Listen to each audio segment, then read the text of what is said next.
নবীন বনাম প্রবীণ ইদানিং রাজ্য রাজনীতিতে চর্চার একটা বড় বিষয় হয়ে দাঁড়িয়েছে। এই রকম একটা আবহে সিপিএম এর যুব সংগঠনের ডাকে ব্রিগেড ভরিয়ে হুঙ্কার ছাড়লেন মীনাক্ষীরা, সরাসরি চ্যালেঞ্জ ছুড়লেন তৃণমূল বিজেপিকে, আর তখন পেছনের সারিতে রইলেন দলের প্রবীণরা। অন্যদিকে তৃণমূলের অন্দরে নবীন প্রবীণ দ্বন্দ্ব ওড়ালেন অভিষেক, দলের ঐক্যবদ্ধ ছবি তুলে ধরার চেষ্টা করলেন। পাশাপাশি নিজের সংসদীয় এলাকায় বার্ধক্য ভাতা চালু করে সরকারের ওপর কি চাপ তৈরিরও চেষ্টা করলেন, এই প্রশ্ন তুলছেন অনেকে। আগামী 1 ঘন্টায় আমাদের তা নিয়ে আলোচনা চলবে। এই পর্বে আমাদের আলোচনার বিষয় ব্রিগেড ভরিয়ে তৃণমূল বিজেপিকে একযোগে নিশানা মীনাক্ষীদের। একেবারে আজকে ডিওয়াইএফআই এর ব্রিগেড সমাবেশের মুখ ছিলেন, প্রধান মুখ ছিলেন মীনাক্ষী মুখোপাধ্যায়। শূন্য রাস্তায় নামলে ওরা ভয় পায়, আক্রমণে মীনাক্ষী। দিল্লিতে বিজেপি আসায় রাজ্যে তৃণমূলের দুর্নীতির বাড়বাড়ন্ত, আক্রমণে মোহাম্মদ সেলিম। তিনি বলছেন 2014 সালে দিল্লিতে ক্ষমতায় এসেছে বিজেপি, আর ঠিক তখন থেকেই এই রাজ্যে তৃণমূলের দুর্নীতির বাড়বাড়ন্ত হয়েছে। ইনসাফের ব্রিগেডের দিনই বহরমপুরে শুট আউট, বাড়ির কাছে খুন হয়ে গেলেন তৃণমূল কর্মী। একেবারে ভর দুপুরেই শুট আউট হত্যাকাণ্ডের ঘটনা ঘটেছে। ওরা বলে ইনসাফ, আমরা করি ইনসাফ, এটাই তফাৎ। বামেদের কটাক্ষ করলেন অভিষেক, যদিও বামেদের নাম একবারও নেননি, কিন্তু ইনসাফের প্রসঙ্গ একাধিকবার তার মুখে আজকে এসেছে।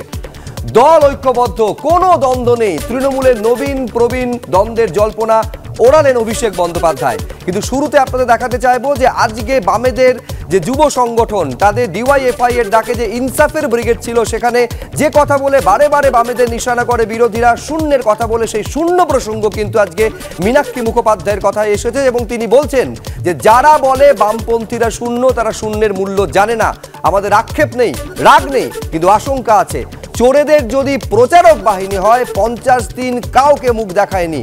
কোন মূর্খেরা বলে বামপন্থীরা শূন্য, আর এই শূন্য যখন রাস্তায় নামে তখনই তো ওরা ভয় পায়। কি বললেন মীনাক্ষী মুখোপাধ্যায়, দেখুন। अरे धर्म किसके पास सीखने जाएंगे? बिल्ली के पास तो धर्म है चूहे का कत्ल करना। धर्म सभी से सीखा नहीं जाता।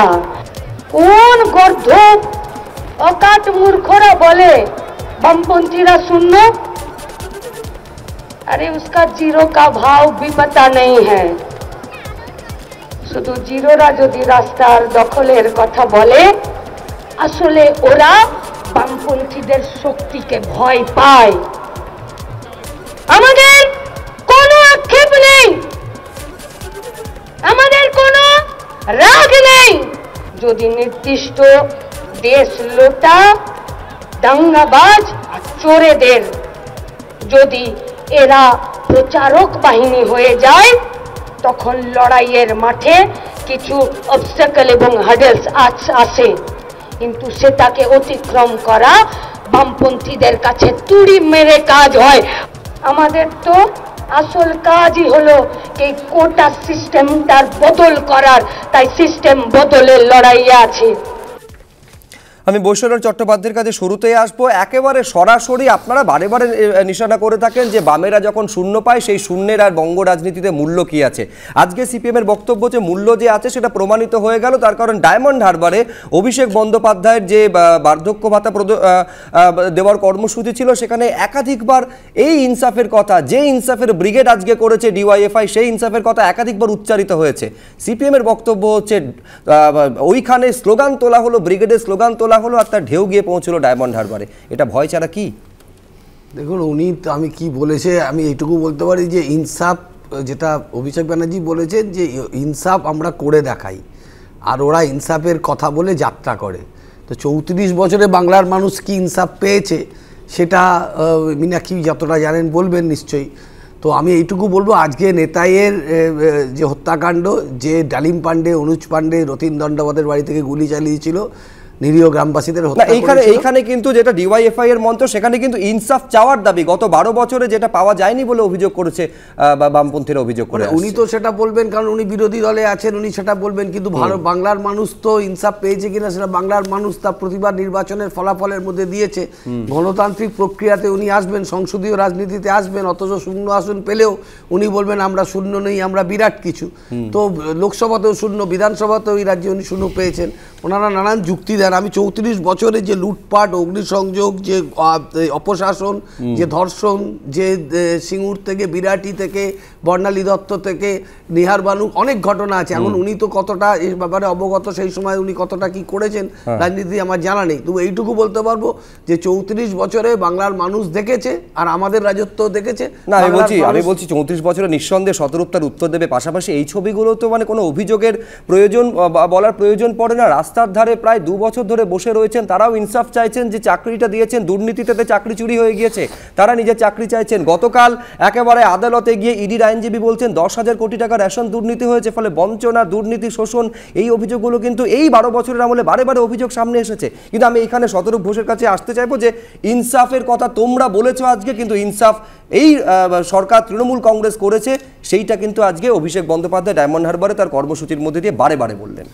দেখুন, নিজের যোগ্যতায় যারা একটা পঞ্চায়েত মেম্বার হওয়ার, প্রার্থী হওয়ার যোগ্যতা নেই, সে যখন পিসির কোটায় একটা মঞ্চ পেয়ে যায় না, তখন মুখে এরকম অনেক বোকা বোকা বুকনি ফোটে। যে সরকারে আছে স্বাভাবিক কথাই সার্ভিস সে ডেলিভার করবে। কোনো বিরোধী দলের পক্ষে কখনো সম্ভব হয় না ইনসাফকে মানুষের কাছে নিয়ে যাওয়ার। যখন তৃণমূল কংগ্রেসের বিরোধী ছিল, সে তখন রাজ্যের বামফ্রন্ট সরকারের কাছে কতগুলো দাবি করতে পারত। এখন সেই কাজটা করার দায়িত্ব যে রাজ্যে সরকারে থাকে তারই থাকে। এই সমস্ত মানে কি বলবো, মানে একটা মানে গর্ধব কথাটা বলা উচিত না কোনো নেতা সম্পর্কে, কিন্তু নির্বোধের মতো কথা যে আমরা ইনসাফ করি আর ওরা ইনসাফ চায়। একটা বিরোধী দল ইনসাফ চাইবে এবং না ইনসাফিগুলো চোখে আঙুল দিয়ে দেখিয়ে দেবে, এটাই স্বাভাবিক। অভিষেক বন্দ্যোপাধ্যায় জানেন না যে ওনার পিসি এবং উনি নিজে, ওনার নিজের কোম্পানি কোটি কোটি টাকা চুরি করেছে, ছেলে মেয়েদের চোখের জল, চোখের স্বপ্ন বিক্রি করেছে, যার ফলে শুধুমাত্র তুমি যে কথাটা বললে কতগুলো ছেলে মেয়ে যারা যোগ্য ছিল তারা রাস্তার ধারে বসে আছে তাই নয়, আমাদের রাজ্যের লক্ষ লক্ষ ছেলে মেয়েকে গত 10 বছর ধরে স্কুলে গিয়ে অযোগ্য শিক্ষকদের কাছে ক্লাসে বসে পড়াশোনা করতে হচ্ছে। কিন্তু আমি বলছি শতরূপ, আমি তোমার কাছে আসবো, আমি বলছি ইনসাফ যে তৃণমূল কংগ্রেসই দিতে পারবে এটা সাধারণ মানুষ বিশ্বাস করে। আমি কেন বলছি, কারণ 2012 সাল থেকে, তখন থেকে সারদা নামক দুর্নীতির চিটফান্ডের বিষয়টা সামনে এসেছে, তারপর থেকে ভুরি ভুরি দুর্নীতি। তোমরা বারে বারে ব্রিগেড ভরিয়েছো, কখনো সিপিএম এর ডাকে, কখনো সিপিএম এর যুব সংগঠনের ডাকে, কিন্তু এটা মানুষ বিশ্বাস করেনি যে তোমরা ইনসাফ দিতে পারবে। সেই কারণে তোমরা শূন্য, এবং আজকে বলতে পারেন মৌসুমী চট্টোপাধ্যায় তারা আজকে 210 বা 213, মানুষ বিশ্বাস করে যে তৃণমূল কংগ্রেস ইনসাফ দেবে। আমি তোমায় খুব সৎভাবে একটা কথা বলছি, 34 বছর যখন রাজ্যে বামফ্রন্ট সরকার ছিল, মমতা বন্দ্যোপাধ্যায়ের ডাকেও যখন মিটিং মিছিলে ভিড় হতো, তখন এই মানে এবিপি আনন্দতেও বা সেই সময় অন্য নাম ছিল, তখন এই আলোচনা এখানেও হয়েছে যে মমতা বন্দ্যোপাধ্যায়ের ডাকে লোক হচ্ছে কিন্তু সরকার পাল্টাচ্ছে না। তারপর একটা সময় সরকার পাল্টেছে।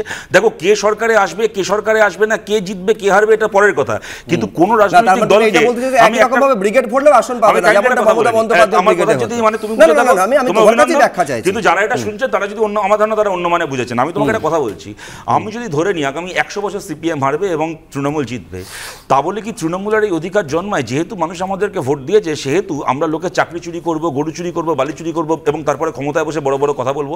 আমি জিজ্ঞেস করছি, অভিষেক বন্দ্যোপাধ্যায় যে কথাগুলো বলছেন, এটা কি মিথ্যে? যে ওনার দলে যাদেরকে উনি এখন মঞ্চে দাঁড়িয়ে বলেন যে তোমাকে তো হাত পেতে টাকা নিতে দেখা গেছে, শুভেন্দু অধিকারীকে উদ্দেশ্য করে বলেন, শুভেন্দু অধিকারীকে যে ভিডিওয়ে টাকা নিতে দেখা গেছে, সেই ভিডিওয়ে টাকা নেওয়া আরো 6 জন এই মুহূর্তে ওনার দলের হয় মন্ত্রী অথবা এমপি। এটা কি মিথ্যে?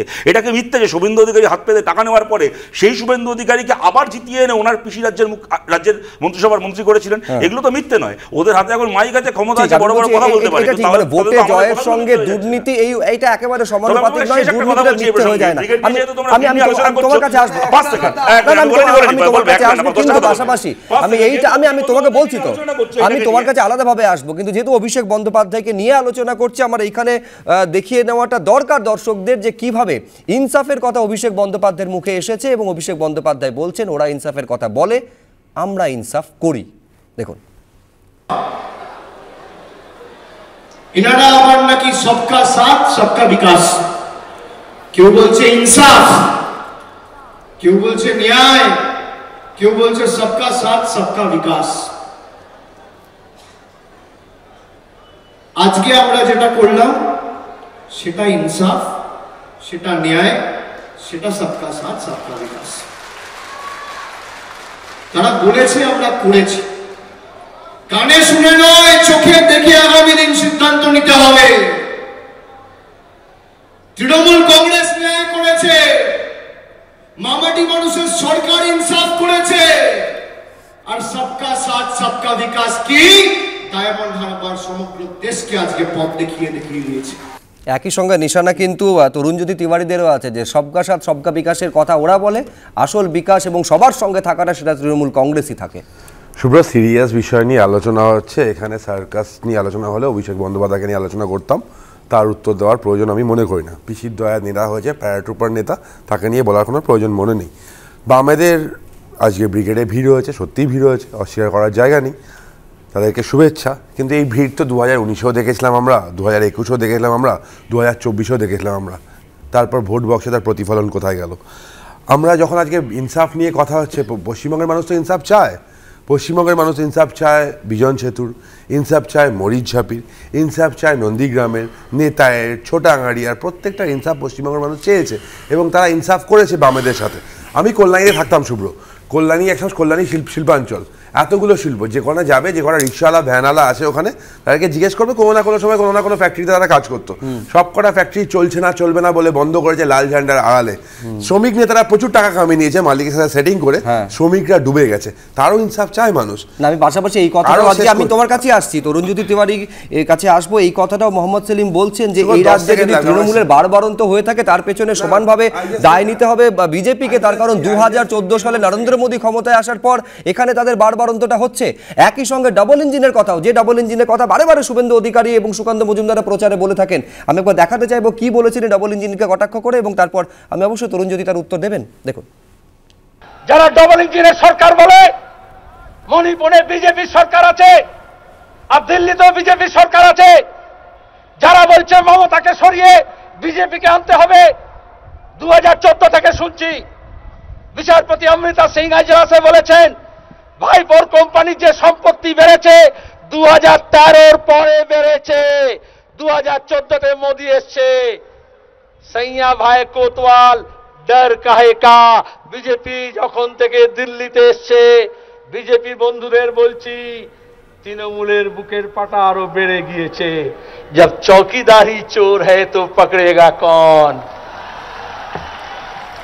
একেবারে খোলাখুলি দুর্নীতি যদি তৃণমূল করে থাকে তার পেছনে কৃতিত্ব কিন্তু বিজেপিকে নিতে হবে, সেলিমের বক্তব্য। সেলিমবাবু খুব মিষ্টি কথা বলছেন, মোহাম্মদ সেলিমবাবু। এবার ওনাকে মনে করিয়ে দেওয়া উচিত পশ্চিমবঙ্গের বুকে যে কটা দুর্নীতির টাকা ধরা পড়ছে, যা কিছু হয়েছে সেন্ট্রাল এজেন্সির জন্য হচ্ছে। হ্যাঁ, বিজেপির কৃতিত্ব নেই এখানে, সেন্ট্রাল এজেন্সি বিজেপি চালায় না, কোর্টের নির্দেশে হয়েছে এবং সামনে ব্যাপারগুলো এসছে, অনেকের নাম জড়িয়েছে। আমি এটা শুরু করতাম, শেষ করে দাও আমাকে আগে। আজকে মীনাক্ষী মুখার্জি এর যুবনেত্রী, তিনি এটা বলেছেন খুব মানে কোট আনকোট, কোন গর্ধব কোন মূর্খরা বলে বামেরা শূন্য, পশ্চিমবঙ্গের জনগণ বলে বামেরা শূন্য। পশ্চিমবঙ্গের জনগণকে তিনি গর্ধব বা মূর্খ বলতে চেয়েছেন কি?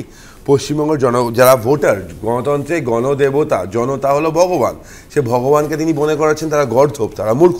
আমি আবার বলছি, সেলিমবাবু যে রাজাবাজারে মোহাম্মদ সেলিম, রাজাবাজার বাইরে কমরেড সেলিম, তিনি অনেক কথা বলেন, তো অ্যাকচুয়ালি প্রতিফলনটা কোথায়? শতরূপ ঘোষ দেখো, তরুণজ্যোতি বামফ্রন্ট সরকারের সম্পর্কে বা কল্যাণ ইত্যাদি সম্পর্কে যা বললো, ও 10টা কথা বললে আমি তার 100টা উত্তর দিতে পারি, কিন্তু 10 বছর বিজেপি সরকার চালানোর পরে এখানে বামফ্রন্ট সরকারের নিয়ে আলোচনা হবে না, মোদী সরকার নিয়ে আলোচনা হবে। ক্ষমতায় আসার আগে বলেছিলে 40 টাকার পেট্রোল 30 টাকার ডিজেল হবে, এখন পেট্রোলের দাম কত, ডিজেলের দাম কত? ভারত ছাড়া গোটা পৃথিবীর মানচিত্রে আর একটা দেশ থাকাও শুভ্র যেখানে 1 লিটার ডিজেলের থেকে 1 লিটার কেরোসিন তেল ডবল দামে বিক্রি হয়। এই সমস্ত আলতুফালতু কথা বলে নিজেদের অপকর্ম থেকে চোখ সরানো যাবে না। এ কথা সত্যি যে সেন্ট্রাল এজেন্সির জন্য এরা ধরা পড়েছে, আবার এ কথাও সত্যি যে এই সেন্ট্রাল এজেন্সি তদন্ত বিকাশ ভট্টাচার্য সুপ্রিম কোর্ট অব্দি মামলা করে আদায় করে এনেছেন। আর শুভেন্দুর মতো আর এই শঙ্কুদেব পণ্ডার মতো চোরচিটিংবাজগুলো যারা হাত পেতে টাকা খেয়েছে ক্যামেরার সামনে, তারা এখন তৃণমূলে গিয়ে সাধুপুরুষ হয়ে গেছে বলে সারদা নারদার চোরগুলো আর গ্রেপ্তার হয়নি, যারা তৃণমূলে রয়ে গেছে তারাও গ্রেপ্তার হয়নি। আমি এর আগের বার যে কথাটা বলতে চাইছিলাম শুভ্র, আমাকে তুমি 30টা সেকেন্ড কাইন্ডলি দাও। অভিষেক বন্দ্যোপাধ্যায় দাঁড়িয়ে বড় বড় কথা বলছে, তো কয়েক মাস আগে ও একটা নবযোগার যাত্রা করেছিল, ও নবযোগার যাত্রা হয়েছিল 1200 পুলিশের কোলে বসে বিডিও এসডিওদের সাহায্যে। আজকে মীনাক্ষী ধ্রুপদের নেতৃত্বে যে ইনসাফ যাত্রা গোটা বাংলা এ মাথা থেকে ও মাথা পার করেছে, কোনো পুলিশের দয়া বিডিও এসডিও দয়া হয়নি। যে কটা লোক দেখলে নিজের কলিজার জোরে, নিজের কোমরের জোরে তার আগে এই মুহূর্তে সরাসরি লালগড়ে আপনাদের নিয়ে যাব। মোমবাতি মিছিল করছেন শুভেন্দু অধিকারী, আমি সেই ছবিটা দর্শকদের দেখাতে চাইবো। শুভেন্দু অধিকারীকে সরাসরি দেখছেন লালগড় থেকে। না, নামটা পরে বলে দিচ্ছি, ওইখানে শহীদ পরিবারে আরো অন্যান্য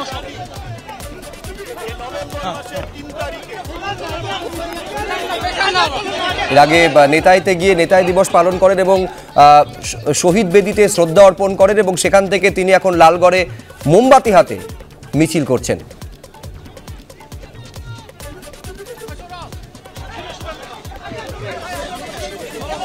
ওখানে, মা কালী খরচ করছিল। হ্যালো,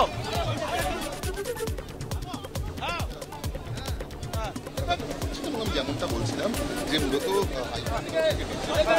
একেবারে সরাসরি সেই ছবি দেখছেন আমাদের প্রতিনিধি বিটন চক্রবর্তী রয়েছেন। বিটন, আমরা দেখতে পাচ্ছি শুভেন্দু অধিকারীকে মোমবাতি হাতে তিনি এগিয়ে চলেছেন, একবার বিস্তারিত বলো।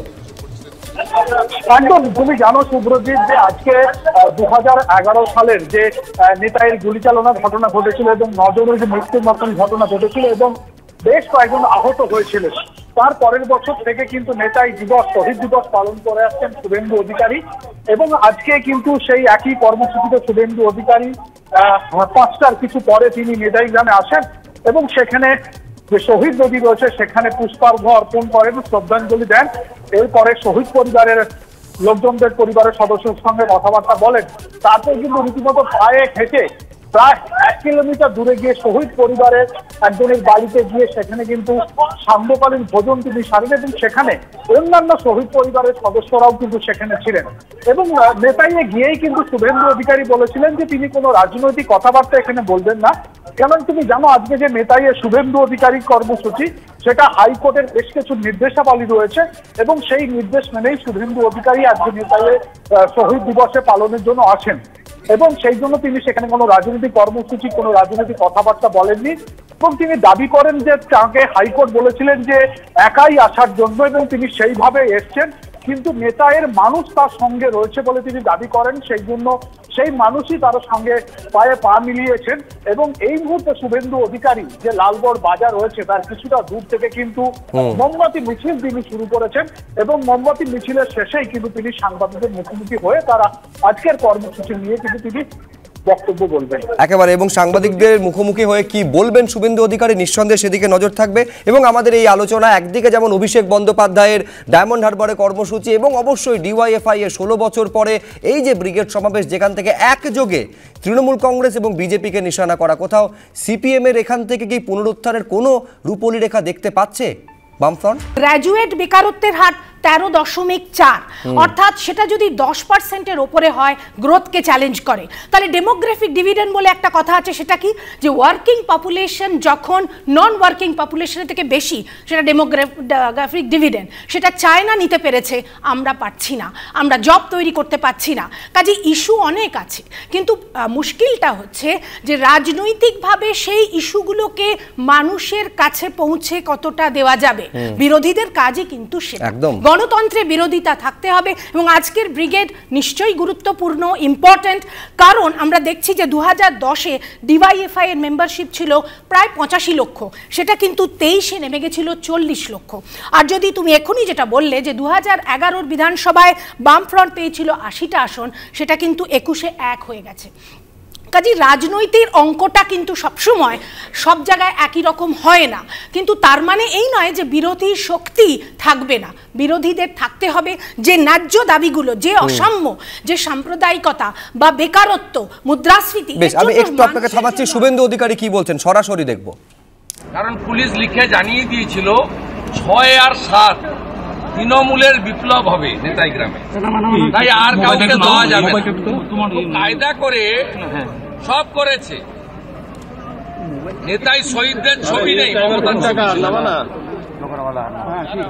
ওখানে তৃণমূলের নেতারা ভাষণ দিয়েছে, প্রধানমন্ত্রীকে গালাগালি করেছে, আমার নাম না করে গালাগালি করেছে, অনেক কথা বলে গেছে, পুরো রাজনৈতিক ভাবে করেছে। 4 লক্ষ টাকা খরচ করেছে, 61টা গাড়ি ভাড়া করেছে, তারপরেও লোক সংখ্যা হলো 230, তারপরেও 230। এইখানে মানুষ নেই, আমাকে হাইকোর্টে যেতে হয়েছে। লজ্জা লাগে ঝাড়গ্রাম পুলিশ, এখানকার এসপি একজন ডিএসপি কে 2 দিন কোর্টে পাঠিয়েছে, যাতে সেখানে বলা হয়েছে নেতাই শহীদ পরিবার, আহত ব্যক্তি এবং গ্রামবাসীরা আমাকে নাকি চায় না। আবার পরের দিন হিয়ারিং এ 2 জন শহীদ পরিবার এবং 8 জন আহত গুলিবিদ্ধ কোর্টে গেছিল। মহামান্য এত বিশেষ করে পুলিশের চাপ, ঢুকতে দেব না। মহামান্য আদালতের কাছে আমি কৃতজ্ঞ, আমাকে একা আর আমার মন্ডল প্রেসিডেন্ট অনুপ দুজনকে অ্যালাউ করা হয়েছে। আমি একাই গেছিলাম, আপনারা সাক্ষী ছিলেন। মাইকও বাজাইনি, পতাকা নিয়েও যাইনি, রাজনৈতিক বক্তব্য রাখিনি। আমি আমাদের ভারতীয় সংস্কৃতি মেনে শহীদ বেদি ধৌত করেছি গঙ্গা জল দিয়ে, আমার নিজের রুমাল দিয়ে মুছেছি, ফুলমালা চাপিয়েছি, ধূপ দিয়েছি, মোমবাতি আগুন অগ্নি প্রজ্বলিত করে প্রণাম করে আমাকে ছাড়লো না। আহত লোকেরা তাদের বাড়িতে নিয়ে গিয়ে রুটি আলুর তরকারি বেগুন ভাজা খাওয়ালো, বলে আপনি আমাদের জঙ্গলমহলের কুটুমকে আমরা ছাড়বো না। আমি তাদের আপ্যায়ন স্বীকার করেছি, তাদের পাশে থাকার অঙ্গীকার করেছি। 29 জন আহতর মধ্যে 25 জন আমার হাত থেকে শীতবস্ত্র উপহার এবং সামান্য কিছু সাহায্য গ্রহণ করেছেন, এবং 9 জন শহীদ পরিবারের মধ্যে 7 জন তারা আমার সঙ্গে মিলিত হয়েছেন। আমাদের ঝাড়গ্রাম বিজেপি জেলার পক্ষ থেকে সামান্য কিছু সহযোগিতা আমি তাদের হাতে তুলে দিয়েছি। ডায়মন্ড হারবারে আজকে অভিষেক বন্দ্যোপাধ্যায় তিনি বলছেন যে তার ডায়মন্ড হারবারে যা কাজ হয়েছে প্রধানমন্ত্রীর কনফারেন্সে তাই কাজ হয়। শুধু গণতান্ত্রিকভাবে ভোটটা করতে দেন, গণতান্ত্রিকভাবে ভোটটা করতে দেন, লুট করবেন না, তাহলে দুধ আর জল আলাদা হয়ে যাবে। চ্যালেঞ্জ স্বীকার করলাম, ডায়মন্ড হারবারেই পদ্মফুলের যে প্রার্থী হবে ওকে হারাবে।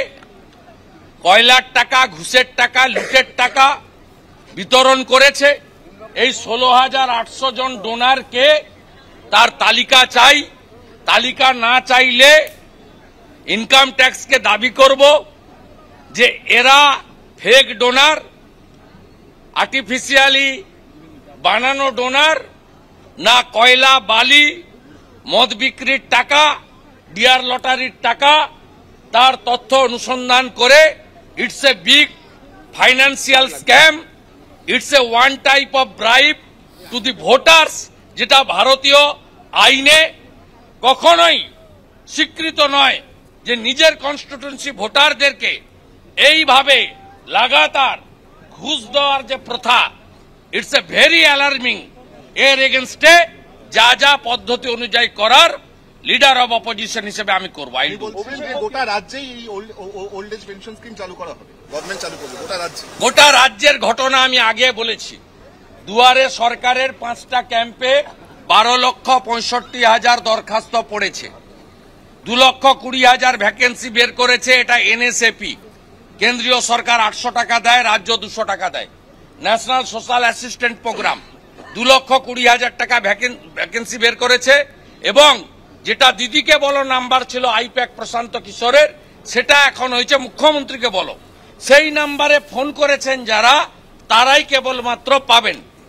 আপনারা শুনে রাখুন, 1 লক্ষ মতো মুখ্যমন্ত্রীর দপ্তরে যে ফোন গেছিল স্যাংশন হয়েছে, তার মধ্যে 55,000-এরও বেশি কেবলমাত্র ডায়মন্ড হারবার কেন্দ্রে। আমি পশ্চিমবাংলায় বিজেপি এমপিদের দূরের কথা, আমি তৃণমূলের অন্য এমপিদের বলবো যে পরিবার কেন্দ্রিক পার্টি চলছে, রাজতন্ত্র চলছে, তাই বীরভূমের লোকেরা বঞ্চিত, বোলপুরের লোকেরা বঞ্চিত, দক্ষিণ কলকাতার লোকেরা বঞ্চিত, উত্তর কলকাতার লোকেরা বঞ্চিত, মালদা মুর্শিদাবাদে তৃণমূলের যেখানে এমপি আছে তারা আজকে বঞ্চিত, তাদের এলাকার লোক বঞ্চিত। এটা বিগত দিনে রাজা রাজড়া, মোগল পাঠান হানাদাররা যেমন চালাতো পরিবার কেন্দ্রিক পার্টি, ঠিক একইভাবে নিজের এলাকাকে শুধুমাত্র রাজ্য সরকারকে দিয়ে ভাতা দেওয়া হচ্ছে। আর জঙ্গলমহলে জনজাতি, কুর্মী, এখানকার বয়স্ক লোকরা তারা দুয়ারে সরকারে ছুটে ছুটে জুতো ছিঁড়ে ফেলেছেন, কিন্তু তারা কেউ বার্ধক্য ভাতার সুযোগ পাননি। যা করছেন ভালো হচ্ছে। প্রদীপ নেবার আগে দপ করে জ্বলে উঠে প্রদীপটা নিভবে, সময় হয়ে গেছে, time is knocking the door, chapter close হতে চলেছে।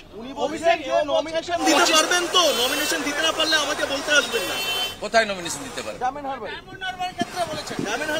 আরে ছাড়েন না, ডায়মন্ড হারবারে 19 সালে ভারতীয় জনতা পার্টির 15 জন মন্ডল প্রেসিডেন্টকে ভোটের 2 দিন আগে বাঁকুড়া পুরুলিয়াতে মিথ্যা মামলায় তুলে আটকে দেওয়া হয়েছিল, বাঁকুড়া পুরুলিয়া জেলাতে। কি বলছেন কি আপনি? তারপরেও 4.5 লাখ ভোট পেয়েছে বিজেপির ক্যান্ডিডেট, তার গাড়ি ভেঙেছেন। এবারে লড়াই হবে, ওকে ভাবতে হবে না, প্রার্থী তো হবেই, আর ওকে হারাবো। এবং নৌসাদ ভাই যদি দাঁড়ায়, ও থার্ড হবে, আমি বলে দিলাম, থার্ড হবে। আমাদের সঙ্গে আইএসএফ এর লড়াই হবে।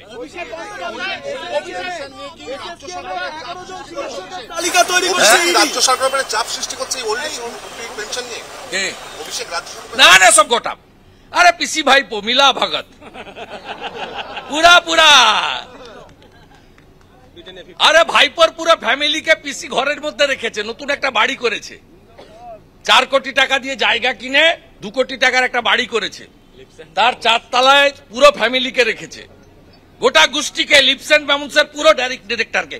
ওর সব একটা ইঞ্চিতে জানি, ওর গোষ্ঠীর সম্পর্কে সব আমি জানি।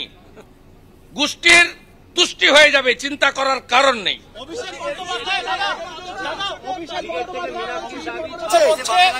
25 বছরের একজন যুবক যেভাবে ছুটতে পারবে 50-60 বছরের ব্যক্তি তো করতে পারবে না, সেই জন্য এর উত্তর জেঠু সৌগত রায়, দাদু সরস্বতী ব্যানার্জি দিবে, আমি দিতে পারবো। শেখ শাহজাহান সন্দেশখালীর মধ্যে আছে, আপনাদের ভাবতে হবে না, ওর পরিণতি যা আর হবে।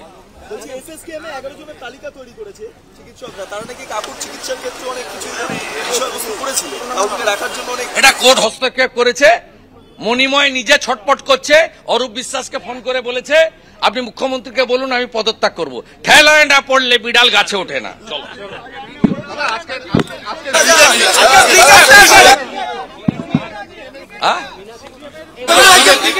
এটা একেবারে হাফ হার্টেড ব্রিগেড। এখানে কিছু পার্টি মেম্বার, লেভি দেওয়া লোকজন গেছিল, রাজনৈতিক কার্যক্রমে আমাদের আপত্তি নেই, কিন্তু এইভাবে পশ্চিম বাংলায় ফিরে আসা যায় না। আমরা নেতাই দিবস করছি, নেতাইতে ফুলকুমারী মাইতি, গীতালি আদক, আরতি মণ্ডল, সরস্বতী ঘোড়াই, সৌরভ ঘোড়াই, শ্যামানন্দ ঘোড়াই, ধ্রুব গোস্বামী, ধীরেন সেন, অরূপ পাত্রদের যারা খুন করেছে, এই যে সিপিএম অফিস, এই অনুজ পান্ডে, ডালিম পান্ডে, ফুল্লরা মণ্ডল, অশ্বিনী চালক, খলিলউদ্দিন, এদেরকে নিয়ে ব্রিগেড করছে। এই খুনিদেরকে পশ্চিমবাংলার লোক আর ফিরিয়ে আনবে না, নিশ্চিন্তে থাকুন। এখানে কুস্তি আর দিল্লিতে দোস্তি। মীনাক্ষী বলছে চোর, আর মীনাক্ষীর জ্যাঠা সীতারাম ইয়েচুরি চোরের সঙ্গে বসে কফি খাচ্ছে।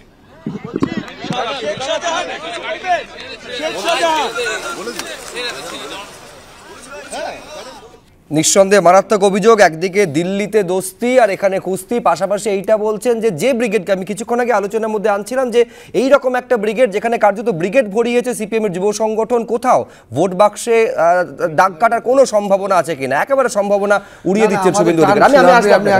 প্রথম কথা হচ্ছে যে হ্যাঁ ঠিকই হাফ হার্টেড ব্রিগেড করে ব্রিগেড উপচে গেছে। কদিন আগে শুভেন্দু এমন ফুল হার্টেড ব্রিগেড করেছিল যে মোদিকে আসা ক্যান্সেল করে দিতে হলো। দ্বিতীয় কথা, সব মেনে নিলাম ভাই, ইডি সিবিআইটাকে মীনাক্ষীর জেঠু সীতারাম ইয়েচুরি চালাচ্ছে নাকি শুভেন্দুর বাবা নরেন্দ্র মোদী চালাচ্ছে?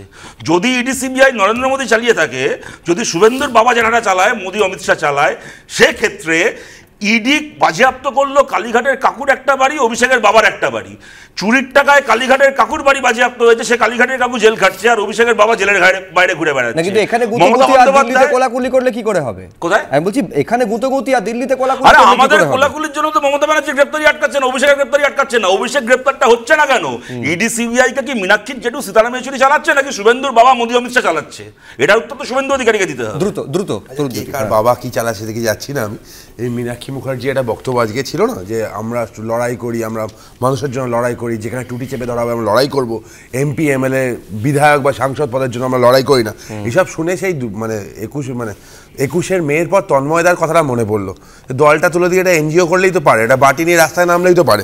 আর দিদি এক্ষুনি বলছিলেন সাম্প্রদায়িকতা, বড় বড় টার্ম ইউজ করেন দিদিরা করেন সাধারণত। আচ্ছা, এই আব্বাস নৌসাদের দলের সাথে জোটটা কি সাম্প্রদায়িকতা নয়? না। আচ্ছা, এই সাম্প্রদায়িকতার কথা যারা বলে, 2009 সালে Muslim reservation in the guise of OBC reservation যারা চালু করেছিল পশ্চিমবঙ্গে, আসল ওবিসিদের মানে অধিকার খর্ব করে তারা সাম্প্রদায়িকতা তাসটা খেলেনি না। শতরূপদা 2009 সালে মুসলিম রিজার্ভেশন রঙ্গনাথ মিশ্র কমিশন তোটা বলেছিলেন হয়েছিল। বৈশ্বনাথ চট্টোপাধ্যায়ের কাছে আমি আসেনি। বেশ, আমি দুজনকে থামালাম। আমি বলছি মারাত্মক অভিযোগ বৈশ্বনাথদা আজকে শুভেন্দু অধিকারী করছেন। একেবারে লাইভ টেলিকাস্টে দর্শকেরা দেখেছেন যে ৭৬,১২০ জনকে প্রবীণ নাগরিক ওই ডায়মন্ড হারবার লোকসভা কেন্দ্রে তাদের মাসে ১,০০০ টাকা করে বার্ধক্য ভাতা তুলে দিয়েছেন। আমি বলছি এইটাকে আপনি দেখলেন যে শুভেন্দু অধিকারী বলছেন যে লোকসভা নির্বাচনের আগে ঘুষ দেওয়া হচ্ছে, উৎকোচ দেওয়া হচ্ছে, কোনো একটা পার্লামেন্টারি কনস্টিটিউয়েন্সিতে কোনো এমপি সেটা করতে পারেন না। এলওপি লিডার অফ অপোজিশন বিরোধী দলনেতা হিসাবে যেটা করার তিনি করবেন, অর্থাৎ এই যে পদক্ষেপ যেটা চলবে বলেছিলেন অভিষেক বন্দ্যোপাধ্যায়, সেটাকে কিন্তু আইনত সম্ভবত ব্যবস্থা নিতে চলেছেন শুভেন্দু অধিকারী, যেটা বললেন কিছুক্ষণ। আপনারা না বেড়ালকে বাঘ বানানোর চেষ্টা করছেন। 4টে থেকে দেখাচ্ছেন শুভেন্দু হাঁটছে, আসছে, এই করছে, সব দেখলাম আমরা। চেকে টাকা ট্রান্সফার হলো, ব্যাংক ট্রান্সফার হলো। আমাদের দেশে তো ওদের অনেক আয়কর দপ্তর আছে। একটা মিথ্যে কথা বলার একটা লিমিট আছে। ভাই আপনার কথা মাঝখানে আমি বলিনি, আপনার কথা। আরে যাকে হাতে করে টাকা নিতে দেখা গেছে, যে ছবি দেখা গেছে, সিপিএম এর সহযোগিতা চেয়েছে বারবার। আর সিপিএম 7ই জানুয়ারি 2011 সালে 9 জন নিরীহ গ্রামবাসীকে গুলি করে ডালিম পান্ডে, অনুজ পান্ডেরা হত্যা করেছিল। রতিন দণ্ডপাতের বাড়ি থেকে গুলি চলেছিল। আজকে সিপিএম পার্টি বড় বড় কথা বলবে, যারা নন্দীগ্রাম ঘটিয়েছে, যারা বড় বড় কথা বলবে কেন? শূন্য করে দিয়েছে। না না, আমি এক সেকেন্ড এতবার করে ওদের চান্স দিলাম। না আমি আপনাকে চান্স দিচ্ছি। সিপিএম পার্টি আমি আপনাকে ডোডো পাখি হয়ে গেছে, শূন্য আসুন, বিলুপ্ত প্রজাতি। এর আগে বললো বিধানসভার আগে শূন্য শূন্য আসন পেয়েছে, তারা কথা বলছে। তাদের কোনো, যারা বাংলায় এত মানুষের রক্তপাত করেছে, এত ধর্ষণ করেছে, বাবনের ইজ্জত দিয়েছে, ধানের গোলা লুট করে দিয়েছে। সিপিএম খুব খারাপ। আমার দুটো প্রশ্ন, প্লিজ বৈশ্বনাথের কাছে আমার দুটো প্রশ্ন। আমি একটা হিসেব করছিলাম বৈশ্বনাথদা, ধরুন ৭৬,১২০ জনের অ্যাকাউন্টে প্রতি মাসে ১,০০০ টাকা, মানে মাসে মোটামুটি অঙ্কটা দাঁড়াচ্ছে ৭.৫ কোটি। এটা প্রতি মাসে চলবে। এক তো হচ্ছে এই টাকাটা আসবে কোত্থেকে, এক। আর দুই হচ্ছে অভিষেক বন্দ্যোপাধ্যায় বলছেন যে আশা করি যে রাজ্য সরকারও এইভাবে ডায়মন্ড হারবার মডেল করে সব জায়গায় সেটা রাজ্য সরকারও চালু করবে। তার মানে বিরোধীদের এইখানে বক্তব্য যে কোনো একজন নির্বাচিত জনপ্রতিনিধি কি করছে সেইটা রাজ্য সরকার ফলো করবে, নাকি রাজ্য সরকারের কর্মসূচি নির্বাচিত জনপ্রতিনিধি তাদের অনুসরণ করা উচিত? কোথাও কি উল্টে সরকারের উপর একটা চাপ তৈরির কৌশল হলো আজকে? মানে আপনি কি বিরোধীদের হয়ে প্রশ্নটা করছেন? বিরোধীদের প্রশ্নটা আপনার কাছে রাখছি, সরকারে আপনি আছেন, উত্তরটা আপনাকে দিতে হবে। হ্যাঁ, ডায়মন্ড হারবারে একটা শুরু হয়েছে বার্ধক্য মানুষদের টাকা। এবার বার্ধক্যদের টাকা যদি তারা না পায়, তাহলে বার্ধক্য ভাতা দিচ্ছে না বলে দোষারোপ করা হবে। আর যদি তারা ট্রান্সফার করে পার্টির যারা কর্মী, বুথ লেভেলের কর্মী, আমার প্রথম প্রশ্নটা এড়িয়ে গেলেন, সেটা হচ্ছে ৭.৫ কোটি টাকা প্রতি মাসে, এইটা আসবে কোত্থেকে? কয়লা বিক্রির টাকা, বিক্রির টাকা, কিসের টাকা? উত্তরটা দিতে দিন, বৈশ্বনাথদা উত্তর দেবেন। ৭.৫ কোটি টাকা প্রতি মাসে আসবে কোত্থেকে? কয়লা বিক্রি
৭৬,১২০ জন এই ডায়মন্ড হারবার সংসদীয় এলাকায় প্রবীণ নাগরিক, তাদের হাতে ১,০০০ টাকা প্রতি মাসে তার একটা চেক তুলে দিলেন এবং এটা প্রতি মাসে পাবেন। এবং ডায়মন্ড হারবার মডেলের কথা আজকে বললেন, যেটা সকলকে অনুসরণ করা উচিত বলে বলেছেন ডায়মন্ড হারবারের সাংসদ। দেখুন কি বললেন। ডায়মন্ড হারবার পুলিশ জেলা বাংলার মধ্যে ১ নম্বর সব থেকে নিরাপদ, সব থেকে সুরক্ষিত, বেস্ট কেপ্ট পুলিশ ডিস্ট্রিক্ট, সারা বাংলার মধ্যে প্রথম স্থান, ১ নম্বর স্থান অধিকার করেছেন diamond Harbour police district.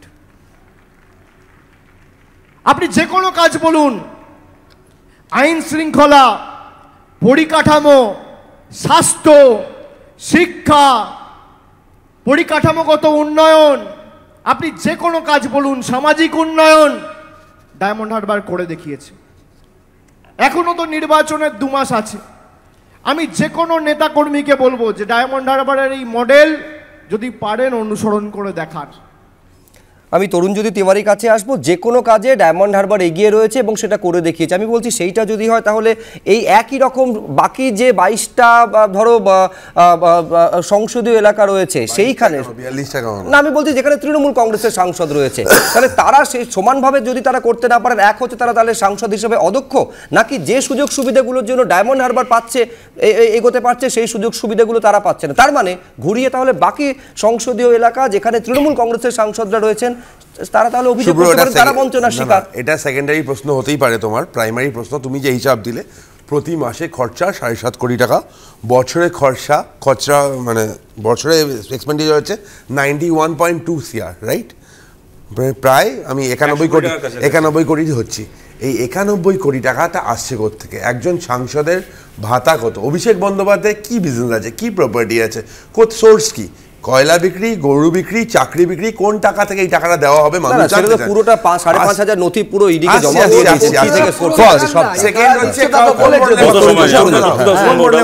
Diamond Harbour model.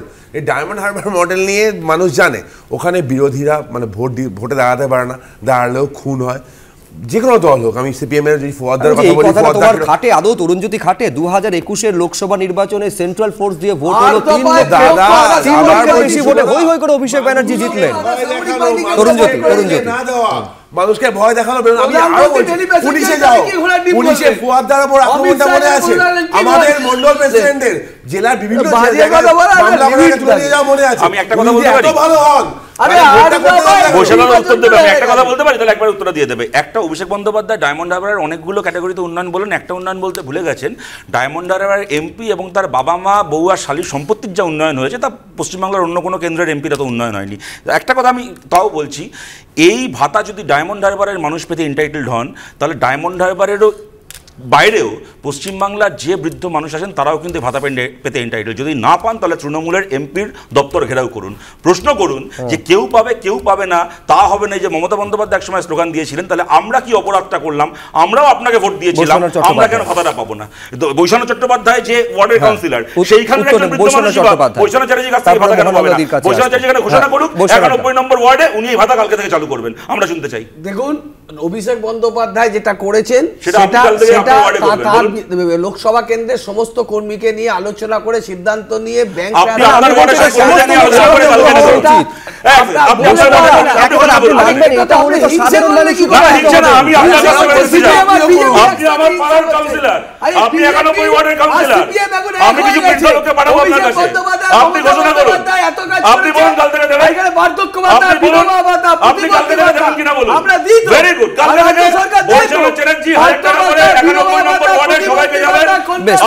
আমি মহানন্দা কাঞ্জিলালের কাছে আসবো।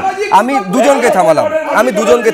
আমি বলছি মহানন্দাদি, আপনার স্মরণে থাকবে যে প্রচারে গিয়েছিলেন অভিষেক বন্দ্যোপাধ্যায় এবং তারপর তিনি ঘোষণা করলেন যে ধূপগুড়ি, আমি একটু দর্শকদেরও মনে করিয়ে দেবো যে ধূপগুড়ি মহকুমা হবে এবং একেবারে ডেট বেঁধে দিলেন যে 31শে ডিসেম্বরের মধ্যে হবে। তারপরে একেবারে মমতা বন্দ্যোপাধ্যায় ঘোষণা করলেন। আচ্ছা, তা আজকে বলছেন যে যেটা বার্ধক্য ভাতা চালু করেছেন তিনি আশা করছেন যে সরকার এটা চালু করবে। আমি বলছি এটা অনেকে প্রশ্ন তুলছেন, তার মানে কোনো একজন নির্বাচিত জনপ্রতিনিধি কোথাও কি টার্মস ঠিক করে দিচ্ছেন যে রাজ্য সরকার পরপর কি করবে? প্রথমত একটা কনস্টিটিউয়েন্সিতে একটা মানে অ্যানাউন্সমেন্ট সেটা রাজনৈতিকভাবে তাৎপর্যপূর্ণ হতে পারে, কিন্তু একটা দলের সঙ্গে সমন্বয় বজায় রেখে সারা রাজ্যের জন্য যে উন্নয়নের বার্তা সেটা অনেক প্রয়োজন বলে আমি মনে করি। আর মডেল হোক শিক্ষা স্বাস্থ্যের উন্নয়নে, শুধুমাত্র ভাতা দিয়ে একটা উন্নয়নের মডেল তৈরি হয় না। যেরকম দিল্লিতে পাবলিক স্কুলগুলোকে অ্যাব্রাপ্টলি অসাধারণ উন্নতি করে প্রাইভেট স্কুলের সমকক্ষ করে নিয়ে আসা হয়েছে, এটা মডেল হতে পারে। কিন্তু বার্ধক্য ভাতা নিশ্চয়ই প্রয়োজন, কিন্তু সেটা গোটা রাজ্যে হোক এবং রাজ্য সরকারের সঙ্গে সমন্বয় রেখে হোক। সেটা ধূপগুড়ির মহকুমা করা হোক বা যে কোনো অ্যানাউন্সমেন্ট রাজ্য সরকারের তরফ থেকে আসুক। শুধুমাত্র রাজনৈতিক ডিভিডেন্ড পাওয়ার জন্য একটা কনস্টিটিউয়েন্সিতে সেই মানুষগুলো বেনিফিটেড হবে আর বাকি রাজ্যের ক্ষেত্রে সেটা হবে না, এটা তো ঠিক কথা নয়। কাজেই রাজনৈতিকভাবে এটা গুরুত্বপূর্ণ হতে পারে, কিন্তু সমস্ত রাজ্যের জন্য হোক। আর এই ভাতা দিয়ে শুধু উন্নয়ন নয়, উন্নয়ন হোক শিক্ষা স্বাস্থ্য, সেখানকার স্কুলিং সব কিছু পরিবর্তন করে একটা আইডিয়াল জায়গা তৈরি হোক।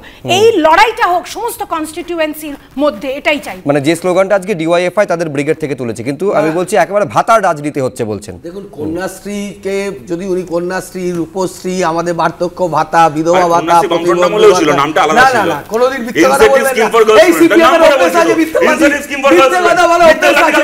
কন্যাশ্রী আন্তর্জাতিক স্তরে পুরস্কার পেয়েছে, সবুজ সাথী আন্তর্জাতিক স্তরে পুরস্কার পেয়েছে, উৎকর্ষ বাংলা আন্তর্জাতিক। এই হলো সিপিএম এর প্রবলেম। আচ্ছা আচ্ছা, বেশ বেশ, আমি কিন্তু আমি বৈশ্বনাথদা আমি থামালাম। আমি শতরূপ ঘোষের কাছে এখানে আসতে চাই। আমি বলছি শতরূপ, এক সেকেন্ড। আজকে যারা ব্রিগেড ভরালেন, কুণাল ঘোষ একটা কার্যত ভবিষ্যৎবাণী করছেন যে সিপিএম শূন্য ছিল শূন্যই থাকবে, তার কারণ যারা আজকে ব্রিগেড ভরালেন তাদের একটা বড় অংশ তারা সরকারি সুযোগ সুবিধা পেয়ে থাকেন, তারা ভোটটা দেবেন তৃণমূলে, এবং যারা প্রবল তৃণমূল বিরোধী তারা দেবেন বিজেপিতে ভোট। ফলে ছিল শূন্য, থাকবে শূন্য।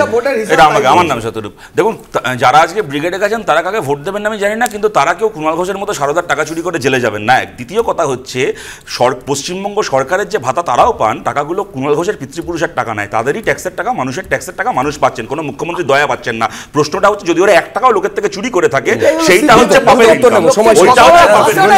দেখো, আমাদের রাজ্যে 20টা আমাদের রাজ্যে 20টা শ্রী